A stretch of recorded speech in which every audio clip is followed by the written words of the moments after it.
Good morning. Good morning. Good morning. Happy Monday. Yes. So I'll have to play with that more. So I'll have to switch it because I saw us in the middle. So that's a new thing that they just added in. I thought that was kind of cool. So now I'm going to add that to our cover and make a video. And very cool. I don't know. I love new things. And I saw like, oh, what's that? I want to. It's a new toy. I'm still trying to get used to the old things and figure out how I can look normal on screen. I don't notice you tilting your head. I feel like it's tilted in a weird way, but it's okay. So it's weird because I absolutely hate anytime I've ever done any shows or like I do not watch them back, and I know I need to. And, we got some. Is that you echoing? That was me. Sorry. Okay. That was me. Okay. Clearly, I don't know what I'm doing. Yes. So it was kind of. So then, so last week they finally pushed out all of those recordings that we did at R4. I know. I saw that. That's awesome. Finally, but man, I don't know. Last week I was just an emotional wreck, just completely between watching, and I know we were just talking about this off screen, all the graduations from down in Brevard. Thankfully you had them last weekend because obviously it wouldn't have happened this weekend. Right. That is true. Oh my God. Could you imagine like then being canceled for a potential hurricane that wasn't even a hurricane? I mean, that would have been. That would have totally gone with 2020 though. So Right. But so that was emotional, and then listening to the podcast and all the energy and excitement and the car horns and just the commotion and knowing, what was going on at that time. And of course, hindsight, right? Because we had no idea what was going to happen when we come home. You're so crazy when you come home from being away from a week, right? So it's like you're crazy the week before getting everything together so that you can go away for the convention for a week, and then you come back, and now come back and then we were like in full COVID mode. And I have to tell you, so I realized this morning I haven't finished unpacking from Vegas. It wasn't until I just went.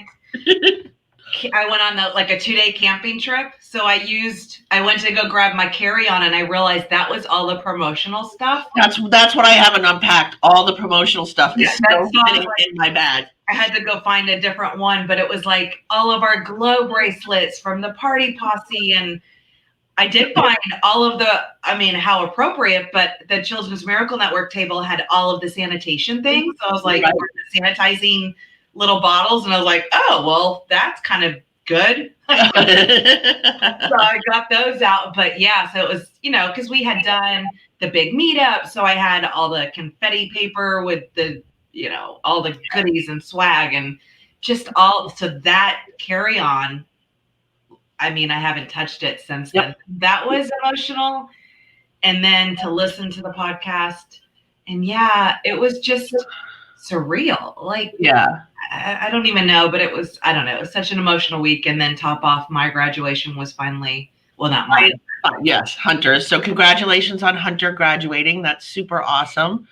And I'm sure it's been a long road as since we've known you almost his whole school life. I know. That's so weird. Yeah. Everybody else too. So then it's just the next adventure. And I mean, I'm glad he decided to go to the community college versus straight to UT, because I don't know. I feel sorry for those that are going to, because it's just a completely different experience. I mean, one of the reasons that I fell in love with this area is because it reminded me so much of when I lived in Gainesville. Yeah. Just the whole community and the camaraderie and just the excitement around college and football and just the team. And that's what I fell in love with this area about. And just to know, gosh, if he were going to UT and those, I mean, the dorms aren't really there. So all of that experience it would just be so different. I feel I don't know. It's just different, I guess. And we're all going through these changes. And exactly. So as we're going through these changes, we want to make sure everybody's just on track with, the listings are so low here right now. I mean, so low. I haven't looked at the numbers, but when we talked last week, 2.1 months of inventory. And but we came off a great week. Like I do that Saturday morning post of tell me what was great about your week. And I know that Deb Tomzak had 4 closings on Friday. I had 4 closings on Friday. I know several other agents had multiple closings. Jeannie Hansen had 2 closings last week. I mean, Taylor had, I think, 4. Something like that. Yeah. So it's been really good, I think, for us, but I think we still need to think about doing income producing activities so that we can keep getting the listings and the buyers so that we can keep moving forward. And I was on the phone with somebody from the board this morning, and she told me basically right now the amount of inventory we have is a half a house for each agent that's a member of the MLS. And my reply to her was, well, I feel sorry for those people that aren't getting the half, because I closed 4, and our office, I'll do the numbers later, how many we all closed this week. I can't wait to see these numbers, and even just doing July numbers itself, because I know when we were looking at June, you were saying how many we had. I mean, it was like 20 had closed. Like we closed 20 by it was like the 7th of July. Yeah. We had already closed 20 houses. Lisi had told me. So I can't wait to see Lisi's actual numbers, and then I'll do the numbers of what we did this week. Maybe I'll do one for the whole month too, but I do it based on what's in the MLS, whereas Lisi does it based on what we did as a whole. So if there's anything that wasn't in the MLS, that's included. Right. So it'll definitely be interesting, but definitely, being so busy, it is hard, especially coming off of what we've come off of the last, quarter. 5 months. Somebody said on a Facebook post yesterday about we've been in COVID now for 5 months, and we really had March, April, May, June, July, 5 months. It's you don't realize it's been that long. I mean, this has been a long time, and I think, it's still going to continue. We're still going to be wearing masks. We're still going to be being cautious. And so it'll be interesting to see what the fourth quarter has to do. So let's start with 13 income producing activities, with prospecting being the first. So make sure, or if, pick the things that you do. Maybe add in 1 or 2 that are out of your comfort zone, but you might want to try it now. But I would also make sure, and we put some Mike Ferry scripts into Back Agent last week. So if you're looking for some scripts for some of these things, you might want to do that, because keep in mind, every agent in Brevard that is prospecting is going to be doing these same things. So you want to set yourself apart. Make sure you have your script down. Make sure you know what you're doing. So one of the first would be calling and viewing FSBOs. So you can either find, there's many different FSBO websites out there, Zillow being one of them, or just driving by and seeing the sign, but calling them, previewing them if you have an agent, a buyer that may be interested, talking to the FSBOs about trying to list their property.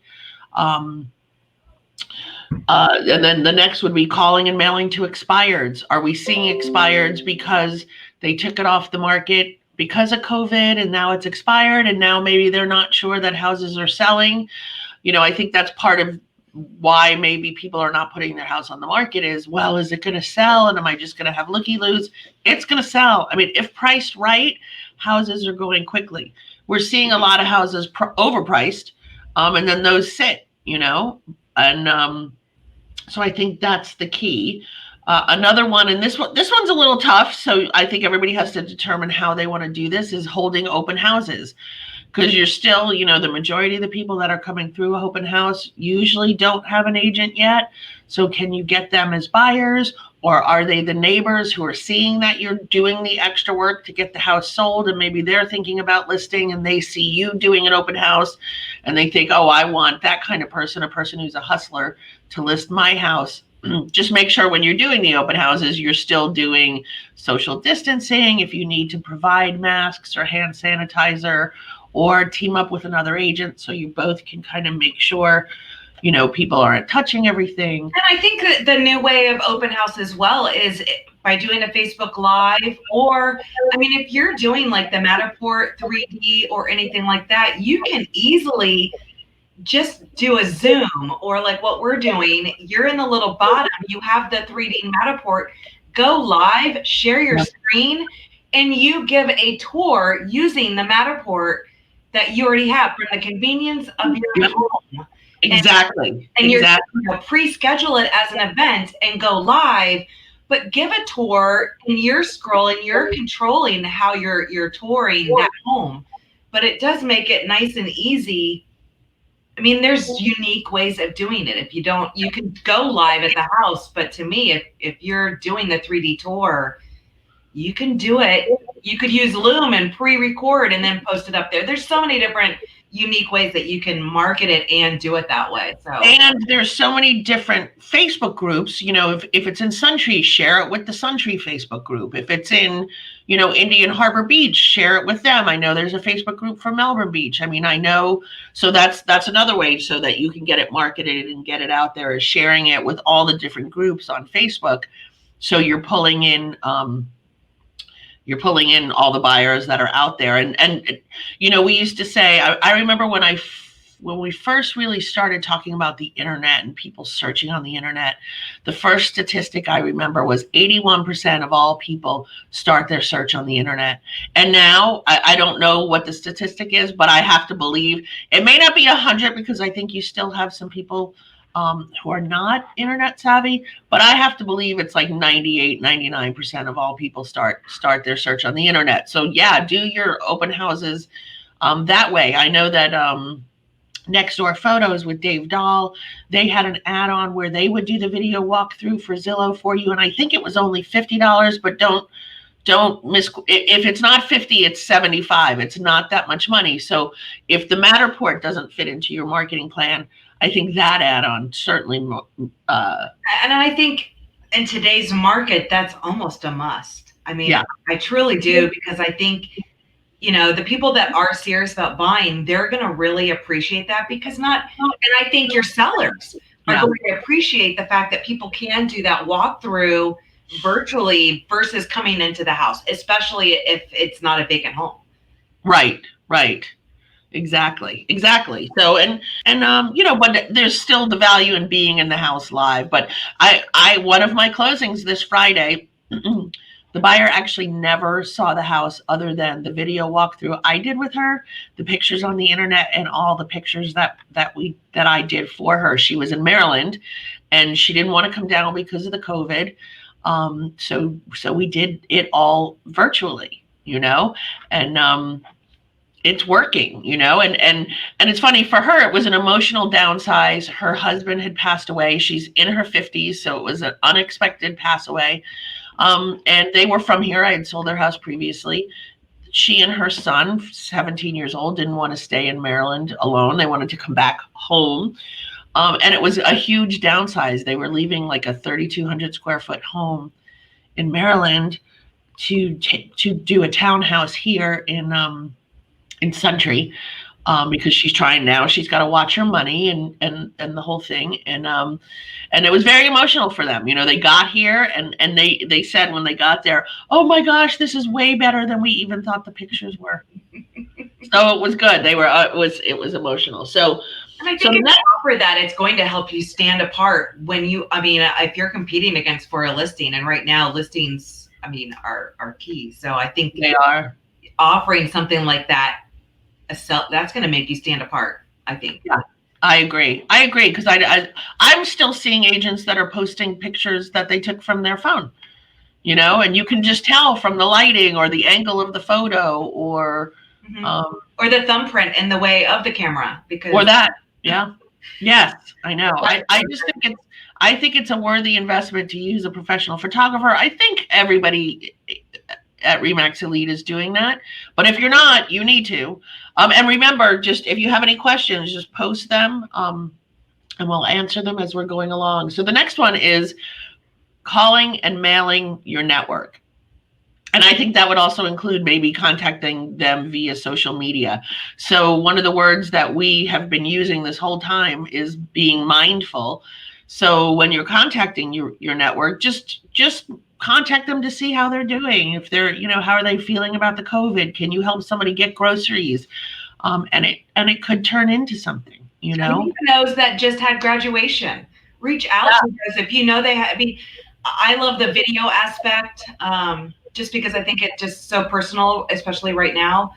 But just it gives you an excuse to reach out. I mean, Yep. right now with graduation just happening, it's a very emotional time being a mama graduate. Just interesting times for sure, but whether high school graduate, I mean, it doesn't really matter. School's starting back up. So check in. It's an excuse to check in, and not salesy, just as a person to person. Yeah. I mean, and they don't necessarily, you don't need to remind them, I'm Kerry Ramage with REMAX Elite. How was graduation? But they know who you are. It's funny. I have, buyers and sellers of mine who'll text me and go, this is so-and-so in case you lost my number. And I always respond, I never lose anybody's number. Of course I know it's you, so but another thing, I was with someone who I previously sold them home and put them in a new construction, and now they're ready to do it again.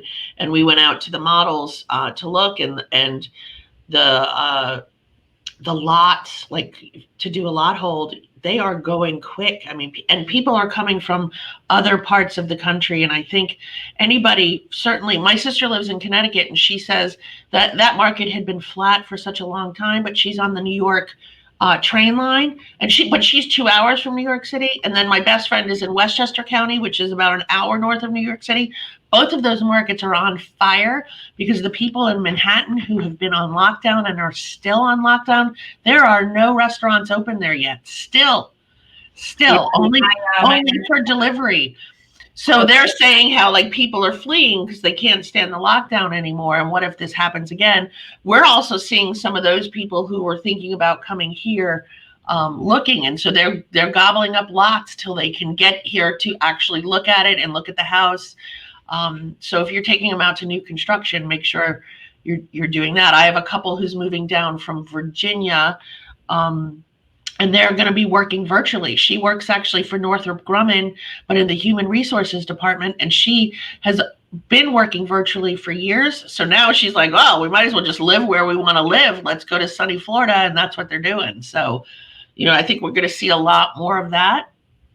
So make sure you're keeping in contact with the people in your network who may live elsewhere, who are wanting to come here. And then the other would be calling and mailing to your farm area. Do you have a farm? Do you reach out to them often? Are you sharing with them, whether it's in your postcards or if you have a Facebook group that you've created for an area, letting them know kind of what you're doing. I just did a postcard last week. I sold 2 different houses in Suntree. They were both gone in 24 hours. They were both above asking price. So that's what I did. And I sent that to my farm. So, and I think it's important to give them the stats on if you are thinking, have you even thought about selling? Right. I mean, now is the time to do that. So definitely in the areas that you farm and work, let them know that you have buyers, you're trying to find a home, blah, blah, blah, whatever it is. But yeah. Well, it's funny. My sister in Connecticut, they bought their house in 2005, I think, kind of at the top of the market. So they have been, I don't want to say they've been underwater because they haven't because they put enough money down and it didn't matter. They weren't upside down,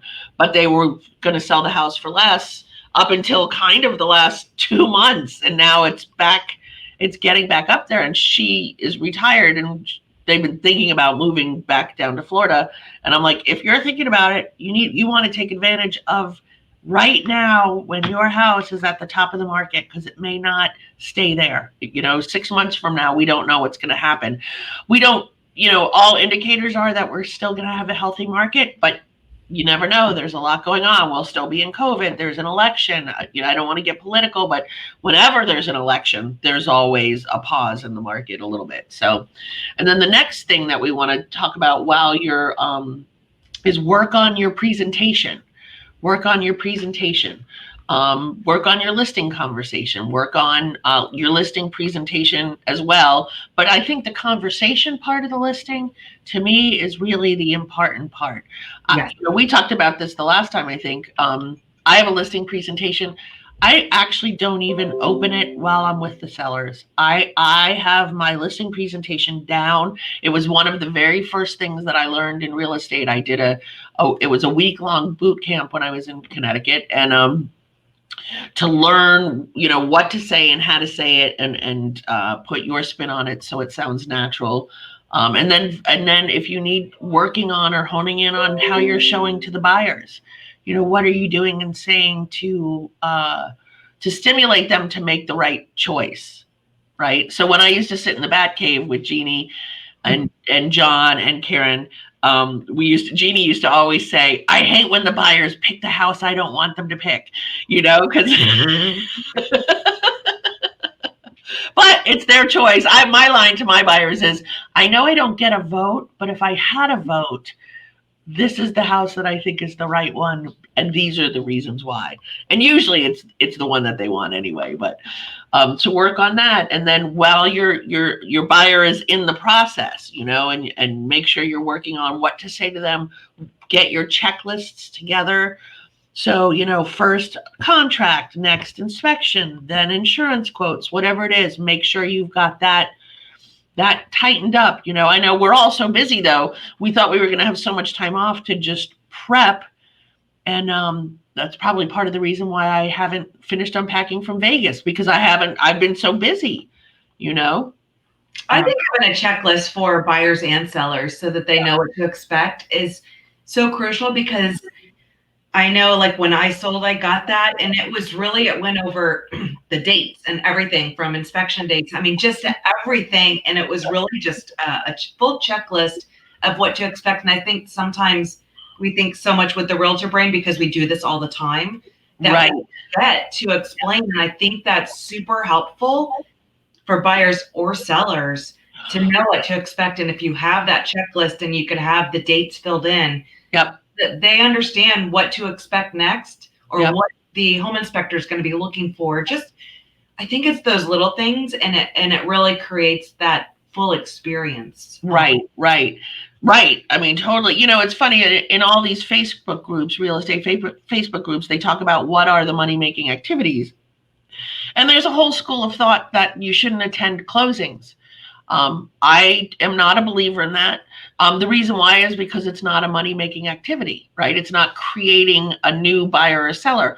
I don't necessarily agree with that school of thought. I think you go to the closing because that is what is making a memorable experience for your buyer or seller. And that is what's cementing the deal, kind of, for them to remember you, to refer. That's an emotional moment, buyer or seller. It's that moment is a huge moment when they get those keys or the check, whatever it is. Regardless, I think that's a big moment in the entire transaction. Yeah, I agree. So within the transaction, the other thing that you're working on is holding the deal together. Does your experience and what you know help you hold that deal together better than maybe someone else? So make sure you're. Yes, exactly what Barbara says. You go to your closings because you're creating those long-term relationships. I find that school of thought interesting, and I see it a lot in the Facebook groups that people don't go to closings. I always think that a qualifier for these Facebook groups are, you're supposed to, Heather laughs, you're supposed to say where you're from. Some are better than others. I know. Where you're from and how many houses you sell each year. And, there's plenty of people who sell 10 houses a year who are really good at what they do. But you also get people who are chiming in who sell 10 houses a year and they're not good at what they do. And you're thinking, what's the qualifier here? What's, I always look up the people to see, what kind of business they do, because I want to see how much I value their opinion. So another thing is brush up on your skills for negotiating offers, and what's interesting is I watch, $1 million listing. And at the end of the day, it's really, what is your buyer or seller going to be happy with? Sometimes I think that they're overpaying, but are they dying for this house, and do they have to have it? And are they willing to pay a little bit more to get it? to not have stress or whatever, then that might be it. Taking listings, let's get that part of it streamlined and make sure you're, like we said earlier, you're reaching out to people, you're letting them know the market's hot. And then you're writing offer skills. Oh my goodness. Again, we talked about this one last week. I think your reputation is a huge part, especially in a multiple offer situation. So make sure you're filling out the contract fully. You're including, everything you can. If pre-qualification, pre-approval. If it's contingent on their home selling, you're including the information about that. I mean, put as much out there on the table to make your offer look the best.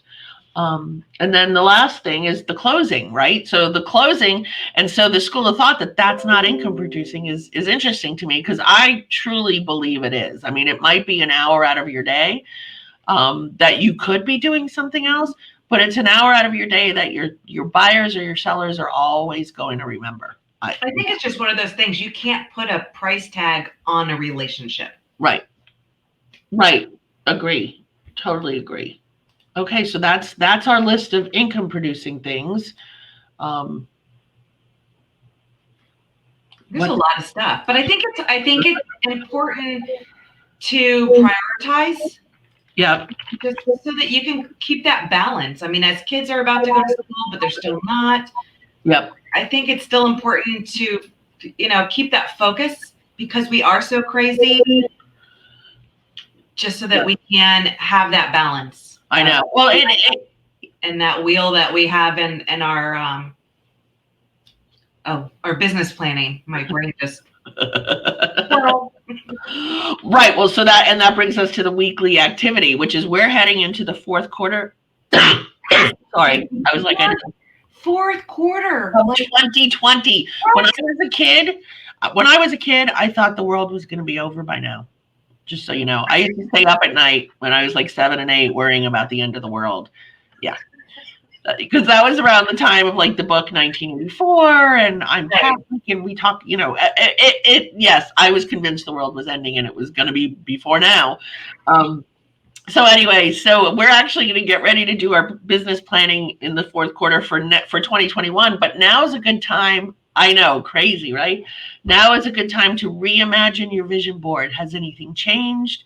Are there things you haven't achieved that you still want to achieve? Because we do still have, 4 months, so that's awesome. Well, 5 months really, but we're getting into that quarter. So, start thinking about what you can do to bring you to your goals for 2020, and then we're going to start talking about 2021. Unbelievable. I can't wait. I kind of want to be, who is that, Snow White? Just like put me to sleep, wake me up in 2021. Right? Like, oh my gosh. So crazy. I know. And then my words of wisdom for the week, I thought this quote was pretty good. And it's the only thing worse than not having a sight is having sight and no vision. And I think the vision boards for me, since we started doing them, have been huge. I mean, I know I was one of the first ones that thought this is kind of weird and elementary, but really looking at those vision boards and visualizing. I mean, I've always done the business planning, but having that vision board and having that, the business plan coincide with that, and looking at that vision board, to me, it's, you may know what you want to do and have in writing what you want to do, but I'm a visual apparently, right, because that made a huge deal. So just, you may have sight, but make sure you have that vision and that whole plan on how to get that aspect. So that's why I like that for my wisdom quote, whatever, words of wisdom for the week. Squirrel brain.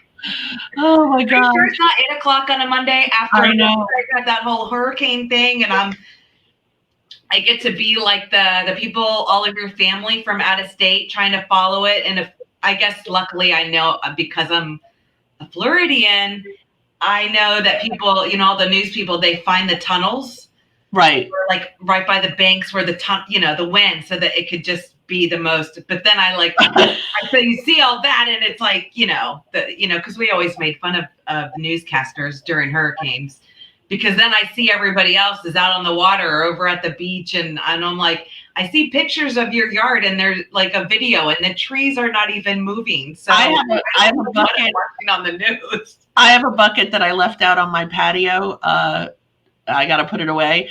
I woke up this morning. There's not a drop of water in it. Not a drop of water from last night. I mean, honestly. And it didn't move. Whereas no, it's sitting in the same spot it was. We get these. I mean, it's insane. I feel like it's a hurricane when we get the storms, and because I'm in this little foothills like valley.